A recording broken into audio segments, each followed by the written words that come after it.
Welcome to big news. నేను మీ గౌసుద్దీన్ షేక్. ఉన్నదే రాస్తా, చూసిందే చెప్తా. అది అది చెప్పేదానికి కామెడీగా ఉందండి.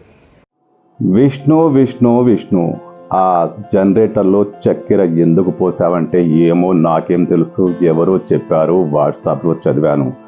డీజిల్లో చక్కెర పోస్తే మైలేజ్ బాగా వస్తుందని. ఇప్పుడు విష్ణు చెప్తున్న కథ ఇది. గుర్తుందా జనరేటర్ చక్కెర వ్యవహారం? జల్పల్లిలో మంచు టౌన్లో మంచు ఫ్యామిలీ రగడ అందరికీ తెలిసిందే. అయితే అప్పట్లో జనరేటర్లో చక్కెర పోయడం వల్ల మంచు మనోజ్ తీవ్ర ఇబ్బంది పడ్డాడు. నానా గొడవ జరిగింది, గలాటా జరిగింది. మంచు విష్ణు తనను ఇబ్బంది పెట్టేందుకు, తన భార్య బిడ్డలను హతమార్చేందుకే జనరేటర్లో ఇబ్బందులు క్రియేట్ చేయాలనే ఉద్దేశంతోనే చక్కెర పోసాడని అప్పట్లో మనోజ్ పెద్ద ఎత్తున ఆరోపణ చేసిన విషయం తెలిసిందే. అయితే మంచు విష్ణుకు ఈ చక్కెర బాధ తప్పట్లేదు. ఆయన ఎక్కడికి వెళ్ళినా ఆయన ఫ్యామిలీలో జరుగుతున్న వివాదాలే మాట్లాడుతున్నారు. ఆయన కన్నప్ప సినిమాకు సంబంధించి ప్రమోషన్లో అటు తిరుగుతూనే ఉన్నాడు.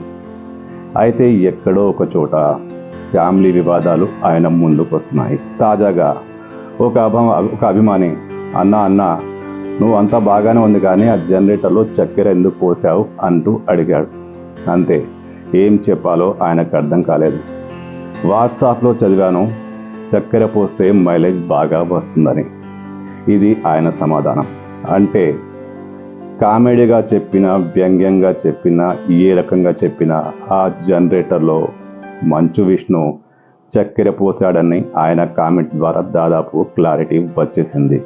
మంచు తగాదాలు, మంచు కుటుంబంలో తగాదాలు, మంచు మనోజ్కు పెద్దగా బయట సమస్య రావట్లేదు. కానీ మంచు విష్ణుకు ఎక్కడికి వెళ్ళినా మీడియా వాళ్ళు కానీ, అభిమానులు కానీ మంచు కుటుంబం సమస్యలు, మంచు కుటుంబం తగాదాలు, మంచు కుటుంబం ఘర్షణల గురించి ప్రశ్నిస్తున్నారు. ఇది మంచు విష్ణుకు ఇబ్బందికరంగా మారింది.